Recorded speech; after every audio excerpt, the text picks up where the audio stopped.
దసరా పండుగతో పాటు ఆసరా పండుగను కూడా మనం జరుపుకుంటాము. జగన్మోహన్ రెడ్డి గారు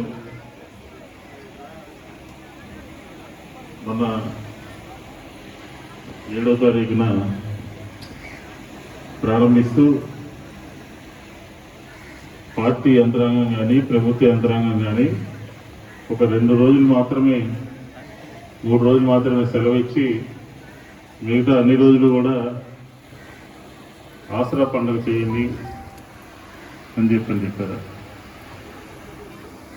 అంటే రాష్ట్రంలో తెలుగు వారందరికీ పెద్ద పండగ దసరా అయితే ఈ రాష్ట్రంలో దాదాపుగా లక్షల మంది అక్క చెల్లెళ్ళకి ఈ దసరాలో ఆసరా వచ్చింది అని చెప్పి ఈ సందర్భంగా నేను మనం చేసుకుంటా ఉన్నాను. లక్ష్మీదేవి మీ అందరి ఇళ్లకు చేరుకుంది అని చెప్తా ఉన్నాను. ఇవి ఈ కార్యక్రమం 4వ రోజులకు వచ్చాం. ఈ 4 రోజుల్లో వేదికలు అలంకరించినటువంటి 36వ డివిజన్ గోవింద్, 31వ డివిజన్ సోదరి మన శిరీష గారు, అలాగే 33వ డివిజన్ మూర్తి గారు, ఇంకా కృష్ణారామమూర్తి గారు, కోఆప్షన్ సభ్యులు, మాజీ కార్పొరేటర్లు, నాతోటి కార్యకర్తలు, మిత్రులు, ఇంకా వేదిక మీద ఉన్నారు, వేదిక కింద ఉన్నటువంటి వారు, మిత్రులారా, సోదరి వాళ్ళందరికీ కూడా నమస్కారం. ఏంటంటే ప్రభుత్వం ఒక పార్టీ అధికారంలో వచ్చిన తర్వాత ఉన్నప్పుడు చేయాల్సిన కొన్ని పనులు ఉంటాయి. మనం ఎన్నికలకు ముందు అనేక రకాలైనటువంటి మాయమాటలన్నీ చెప్పి అధికారంలోకి వచ్చిన తర్వాత మాట మర్చిపోయి మాట గుర్తుపెట్టుకోకుండా అధికారం మత్తులో ఉండి కళ్ళు నెత్తికెళ్ళేటటువంటి వారు చంద్రబాబు నాయుడు గారు, తెలుగుదేశం అని చెప్పిన ఈ సందర్భంగా నేను మనం చేసుకుంటాను. సాక్షాత్తు మహిళా సంఘాలకి 15,000 కోట్ల రూపాయలు 2014 బాకీలుంటే మొత్తం రద్దు చేసేస్తానని చెప్పని 14లో అధికారంలోకి రావడం జరిగింది చంద్రబాబు నాయుడు. అది ఆ రోజు ఉన్నటువంటి రాష్ట్ర బ్యాంకర్ల కమిటీ సమావేశంలో తీసుకున్నటువంటి ఫిగర్ అన్నమాట, 15,000 కోట్లు.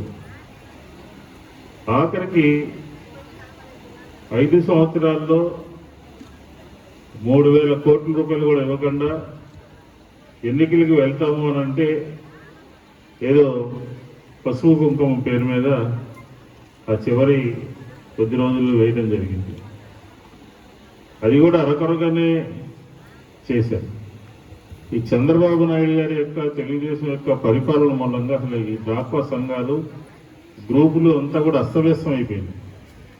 దాన్ని మళ్ళీ ఒక గార్డెన్ తీసుకొచ్చి 11/4/2019 నాటికి ఎవరైతే బ్యాంకులకి బకాయిలు ఉంటారో వారందరికీ 4 విడతలుగా నేను మీకు బ్యాంకుల అకౌంట్లో నిధులు జమ చేస్తామని చెప్పినటువంటి నాయకుడు జగన్మోహన్ రెడ్డి గారు. చెప్పడమే కాదు, చేసి చూపించారు. ఉదాహరణకి విజయవాడ సెంట్రల్ నియోజకవర్గంలో మొట్టమొదటిగా ఉన్నటువంటి అందరికీ గ్రూపులందరికీ 28 కోట్లు ఒకసారి, ఇప్పుడు ఒక 28 కోట్లు ఒకసారి, అంటే దాదాపుగా 60 కోట్ల రూపాయల్ని ఈ 2 సంవత్సరాల్లో సోదరీమణుల యొక్క అకౌంట్లో జమ చేసినటువంటి వ్యక్తి వైఎస్ జగన్మోహన్ రెడ్డి గారు అని చెప్పి ఈ సందర్భంగా నేను మనం చేస్తాను. తల్లి ప్రేమన్నా సోదరి ఆప్యాయతన్నా అది రెండూ కూడా చంద్రబాబు నాయుడు గారికి లేవు, జగన్మోహన్ రెడ్డి గారికి ఉన్నాయి అని చెప్పి మనకి అనేక విషయాల్లో మనకి కళ్ళ కట్టినట్టు కనపడతా ఉంది. 19 ఎన్నికల్లో కొన్ని చోట్ల మహిళలందరూ రాత్రి 8, 9 వరకు కూడా లైన్లో నిలబడి బూతుల్లో ఉండి ఓటు వేయడానికి బారులు తీరారు.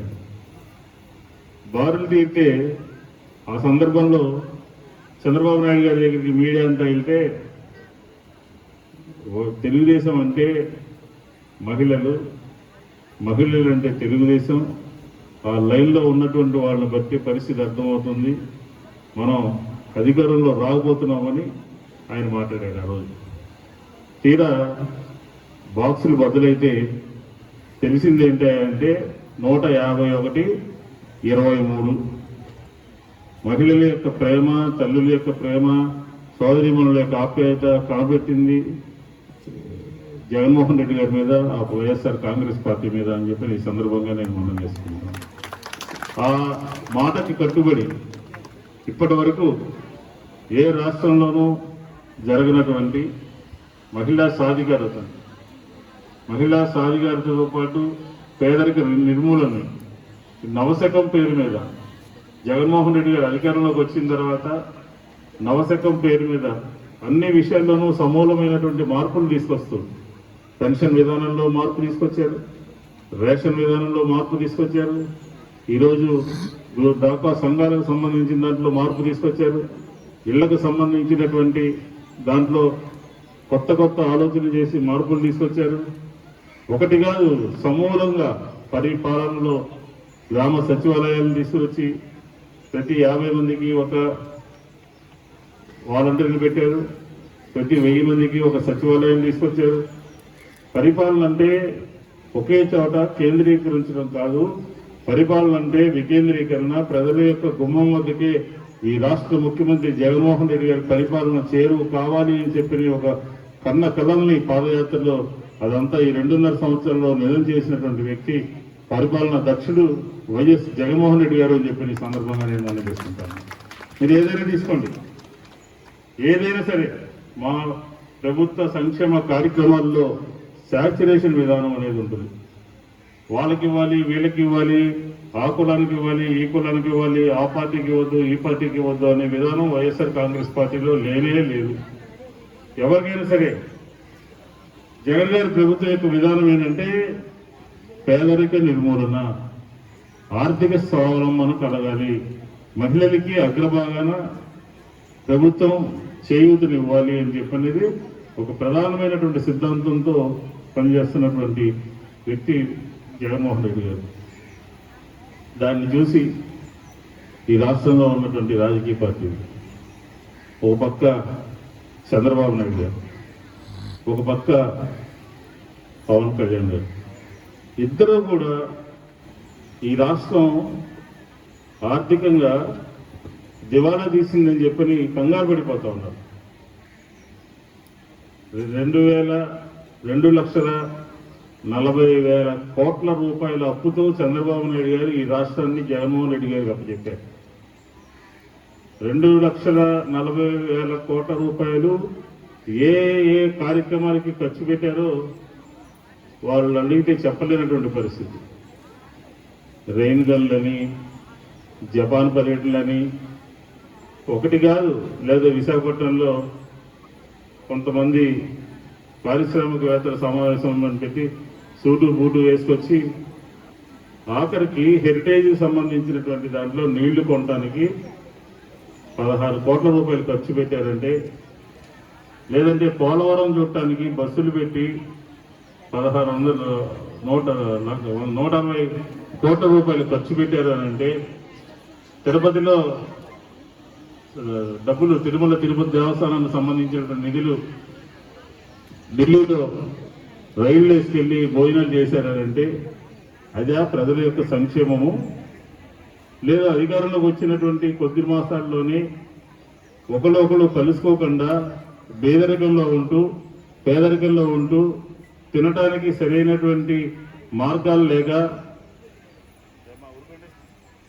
ఒక నిమిషం, సరైనటువంటి మార్గాలు లేక ఏం చేయాలో తెలియనటువంటి పరిస్థితుల్లో, బయటికి రాలేనటువంటి పరిస్థితుల్లో పేదరిక అనుభవిస్తున్నటువంటి వారందరికీ కూడా ఈరోజు గర్వంగా చెప్పగలం 1,50,000 కోట్ల రూపాయలు డైరెక్ట్ బెనిఫిట్ ట్రాన్స్ఫర్ ద్వారా వారి అకౌంట్లో నిధులు జమ చేసినటువంటి ప్రభుత్వం వైఎస్ జగన్మోహన్ రెడ్డి గారిది అని చెప్పి ఈ సందర్భంగా నేను చెప్తా ఉన్నాను.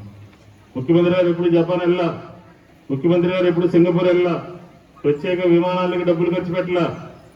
పేదవాడికి సంబంధించినటువంటి ఆకలిని తీర్చాలి అని చెప్పిన తపనతో ఉన్నటువంటి ముఖ్యమంత్రి వైఎస్ జగన్మోహన్ రెడ్డి గారు అని చెప్పిన సందర్భంగా నేను మనం చేసుకుంటాం. ఇది తప్ప దివాళా తీసింది రాష్ట్ర ఆర్థిక పరిస్థితి కాదు. దివాళా తీసింది పవన్ కళ్యాణ్ యొక్క ఆలోచనలు, చంద్రబాబు నాయుడు గారి యొక్క ఆలోచనలు. వీళ్ళిద్దరు పార్టీ దివాళా తీసింది ఆంధ్ర రాష్ట్రంలో అని చెప్పి ఈ సందర్భంగా నేను చెప్తా ఉన్నాను. కాబట్టి ఈ దేశంలో ప్రపంచ ఆర్థికవేత్త అమర్త్య సేన్ గారు చెప్పినటువంటి మాట ఏంటంటే, ఆంధ్ర రాష్ట్రంలో పరిపాలన పేదలకి ఆదుకునేటటువంటి పరిపాలన, పేదల యొక్క సంక్షేమాన్ని చూసేటటువంటి పరిపాలన అని చెప్పని నిన్న నా మిత్రుడు ఒకరు కలిస్తే ఆయన ప్రస్తావించినటువంటి పరిస్థితి. అంటే ఆంధ్ర రాష్ట్రంలో పరిపాలనని ప్రపంచ దేశాల్లో ఎక్కడ ఎవరున్నా కూడా అర్థం చేసుకుని దాని గురించి ఆలోచన చేస్తున్నటువంటి పరిస్థితి ఈరోజు మనం అందరం కూడా చూసాము అని చెప్పిన సందర్భంగా నేను మనం చేసుకుంటున్నాం. ఆసరానే కాదు, ఆసరాతో పాటు ఇంకా అనేక రకాలైనటువంటి కార్యక్రమాలు ఇందాక యూసిటీ సెక్షన్ నుంచి చెప్పడం జరిగింది. ప్రతి కార్యక్రమాన్ని పట్ల ప్రజలందరూ కూడా అవగాహనతో ఉండాలి. ప్రతి కార్యక్రమము రాబోయే రోజుల్లో ఏ విధంగా ప్రజల దగ్గరికి తీసుకెళ్లాలని సచివాలయానికి సంబంధించినటువంటి సిబ్బంది అంతా కూడా పని చేయాలి. వారు సరిగా పనిచేస్తున్నారా లేదా అని కార్పొరేటర్ల దగ్గర నుంచి వైఎస్ఆర్ కాంగ్రెస్ పార్టీకి సంబంధించినటువంటి నాయకులందరూ కూడా సచివాలయాల మీద ఒక విజిలెన్స్ గా ఉండి సరైన మార్గంలో జగన్మోహన్ రెడ్డి గారి కార్యక్రమాలు క్షేత్రస్థాయికి తీసుకెళ్లాల్సినటువంటి గురుతరమైనటువంటి బాధ్యత అందరి మీద ఉన్నది అని చెప్పి ఈ సందర్భంగా నేను మనం చేసుకుంటా ఉన్నాను. కాబట్టి రాబోయే రోజుల్లో ఈ నియోజకవర్గంలో చేయూత 6,000 మందికి పైగా ఇవ్వడం జరిగింది. అంటే 18,750 రూపాయలు. వారి కాలం మీద వాళ్ళు నిలబడటానికి 4 సంవత్సరాలకు సంబంధించి కొంత అమౌంట్ వస్తుంది. అది కిరాణా షాపులు పెడతారా, గేదెలు కొంటారా, ఆవులు కొంటారా, లేకపోతే మల్టీనేషనల్ కంపెనీలని తీసుకొచ్చి టైప్ చేసి వారితో మిమ్మల్ని అందరినీ కూడా వ్యాపారస్తులుగా వ్యాపారంలో ముందుకు వెళ్ళడానికి సరిపడినటువంటి కార్యక్రమాలు తీర్చిదిద్దామని ఈ ప్రభుత్వం అని చెప్పిన సందర్భంగా నేను మనం చేసుకుంటా ఉన్నాను. దాంతోపాటు ఈ ప్రభుత్వం ఎస్సీ, బీసీ, మైనార్టీ వర్గాల యొక్క శ్రేయస్సుతో పాటు అగ్ర కులాల్లో ఉన్నటువంటి పేదల యొక్క వారి యొక్క స్థితిగతులను కూడా మార్చాలి అని చెప్పని రాష్ట్ర ముఖ్యమంత్రి ఈ నవంబర్ మాసం నుంచి 750 కోట్ల రూపాయల నిధుల్ని కేటాయించడం జరిగింది అని చెప్పిన సందర్భంగా నేను చెప్తా ఉన్నాను. అందుకే సచివాలయానికి సంబంధించి బ్రాహ్మిన్స్ కానీ, వైశ్యాస్ కానీ, రెడ్డిస్ కానీ, కమ్మస్ కానీ, వెల్మలు కానీ, క్షత్రియులు కానీ, ఈ అగ్ర కులాల్లో ఉన్నటువంటి పేదరికం యొక్క అక్క చెల్లెళ్ళు 10వ తారీఖు ఈరోజు, మొన్న 7వ తారీఖు చివరి రోజు అనుకుంటే మరీ ప్రభుత్వానికి విన్నవిస్తే మరొక 3 రోజులు పెంచడం జరిగింది. ఈరోజు చివరి రోజు అందరూ కూడా అప్లై చేస్తే ఈ 3 సంవత్సరాల్లో ఒక్కొక్కరికి 45,000 రూపాయల నిధులు రావడానికి కూడా దోహదపడుతుంది అని చెప్పి సందర్భంగా మనం చేసుకుంటున్నాను. ఎవరైనా ఉంటే ఈరోజు సాయంత్రంలో మీరు అందరూ కూడా వెళ్ళి సచివాలయాల్లో అప్లై చేసుకోమని చెప్పి కూడా కోరుతున్నాను. కాబట్టి ప్రతి కార్యక్రమాన్ని ఒక రెవల్యూషనరీగా ఈరోజు చూడండి, అక్టోబర్ 2వ తారీఖున ఈ రాష్ట్ర ముఖ్యమంత్రి గౌరవనీయులు వైఎస్ జగన్మోహన్ రెడ్డి గారు విజయవాడ నగరంలో క్లాప్ అని చెప్పిన ఒక కార్యక్రమాన్ని తీసుకోవడం జరిగింది. విజయవాడకి సంబంధించి 225 వెహికల్స్, డివిజన్కి 4 వెహికల్స్ చొప్పున అందరికీ ఇచ్చి ఈ విజయవాడ నగరం ఇప్పటికే టాప్ 3 నగరాల్లో ఉంది. శానిటేషన్లో కానీ రకరకాలైనటువంటి అంశాల్లో కానీ దాన్ని ఒక 100 రోజుల పాటు కార్యక్రమం తీసుకోవడం జరిగింది. క్లాప్ అని చెప్పండి. మీరందరూ కూడా వైఎస్ఆర్ కాంగ్రెస్ పార్టీ శ్రేణులన్నీ కూడా ప్రతి డివిజన్లోనూ కూడా ఈ 100 రోజుల కార్యక్రమంలో ఈ దసరా అయిపోయిన దగ్గర నుంచి ఎక్కడ చెత్త ఉంది, ఎక్కడ శానిటేషన్ లోపం ఉంది, ఎక్కడ మంచినీటి లోపం ఉంది, ఎక్కడ వర్షం వస్తే నీళ్లు నిలబడుతున్నాయి, ఇవన్నీ కూడా ఈ 100 రోజుల కార్యక్రమంలో ప్రభుత్వము ఐడెంటిఫై చేసి దాన్ని పద్ధతిని మార్చేదానికి స్వచ్ఛ ఆంధ్రప్రదేశ్ చేసేదానికి ముఖ్యమంత్రి గారు 2వ తారీఖున ఒక కార్యక్రమం తీసుకున్నారు. దాన్ని కూడా మనం స్వాగతించాల్సిన అవసరం ఉంది. దాన్ని కూడా మనం అందరం కూడా బాధ్యత తీసుకుని ప్రతి డివిజన్లోనూ కూడా చూడాల్సినటువంటి అవసరం ఉంది. కాబట్టి ఈరోజు ఈ పండుగ రోజుల్లో మిమ్మల్ని అందరినీ మొత్తం అంతా రావాలి అని చెప్పకుండా దాదాపుగా 316 గ్రూపులు ఉన్నట్టు ఉన్నాయి. నామమాత్రంగా కొంతమందిని పిలిచి మనం చెప్పి ప్రభుత్వం చేస్తున్నటువంటి విధానాలు వారి దృష్టికి తీసుకువెళ్ళండి అని చెప్పడం జరిగింది. కాబట్టి ఇప్పటిదాకా ఎండ బాగా వేసింది. మా పార్టీ వాళ్ళంతా కూడా ఎండలో ఉన్నారు. కానీ ప్రజలకు ఎక్కడా కూడా ఎండ తగలకుండా చూసేటటువంటి పార్టీ వైఎస్ఆర్ కాంగ్రెస్ పార్టీ అని చెప్పిన సందర్భంగా నేను మనం చేసుకుంటాను. కాబట్టి మీ అందరికీ మరొకసారి దసరా శుభాకాంక్షలు తెలియజేసుకుంటూ, కొత్తగా నూతనంగా ఒక పోలీస్ స్టేషన్ వచ్చింది మనకి విజయవాడ సెంట్రల్ నియోజకవర్గంలో. మాచవరం కొంత పార్టు, సత్యనాపురం కొంత పార్టు, ఇదంతా కలిపి రోడ్డు మీద బిఆర్టీఎస్ రోడ్డు చివరి ఎక్కడో చోట పెట్టాలని చెప్పాను అనుకుంటున్నాం. అంటే శాంతి భద్రతలు కాపాడటంలో మనం ముందున్నాము అని చెప్పాను. పోలీసులు తిట్టడమో పోలీసులు కొట్టడమో కాదు మన పని. కొత్త పోలీస్ స్టేషన్లు తీసుకురావటం, ప్రజలకి శాంతి భద్రతలు కాపాడటం, ఎక్కడ ఎటువంటి సంఘటన జరగకుండా చూసుకోవటమే వైఎస్ఆర్ కాంగ్రెస్ పార్టీ విధానం అని చెప్పిన ఈ సందర్భంగా నేను మనం చేసుకుంటూ, రాబోయే రోజుల్లో ప్రజలకు సంబంధించినటువంటి అన్ని అవసరాల్ని ఈ ప్రభుత్వం ప్రతి సంవత్సరం కూడా 110 కోట్ల రూపాయల సంక్షేమం వారి అకౌంట్లోకి వెళ్తుంది. విజయవాడ సెంట్రల్ నియోజకవర్గంలో ఇళ్ళు ఇచ్చాము, ఇళ్ల స్థలాలు ఇవ్వడం జరిగింది, ఎక్కువ ఇళ్ళు కూడా ఇచ్చాము. ఇవన్నీ కొద్ది రోజుల్లో అంతా మీకు అన్ని కూడా అందుబాటులోకి వస్తాయి. రాబోయే రోజుల్లో మైనార్టీలకు సంబంధించినటువంటి ఒక సబ్ ప్లాన్ కూడా తీసుకురావడం జరిగింది. అది డేట్ అనౌన్స్ చేస్తారు, దాన్ని కూడా అందరూ సద్వినియోగం చేసుకోవాలి. కాబట్టి ఈ రాష్ట్రం అన్ని కులాలకు సంబంధించినటువంటి వారి యొక్క శ్రేయస్సుని, వారిలో ఉన్నటువంటి పేదరికాన్ని పోగొట్టడం ప్రధాన ఎజెండాగా వైఎస్ఆర్ కాంగ్రెస్ పార్టీ పనిచేస్తుంది అని చెప్పి ఈ సందర్భంగా మీ అందరికీ తెలియజేసుకుంటూ, మరొకసారి మీ అందరికీ దసరా శుభాకాంక్షలు తెలియజేసుకుంటూ, వేదిక మీద ఉన్నవారు, వేదిక కింద ఉన్నవారు, పెద్దలు, స్నేహితులు, మిత్రులు అందరికీ నమస్కారాలు తెలియజేసుకుంటూ సెలవు తీసుకుంటాం. జై హింద్, జై జగన్.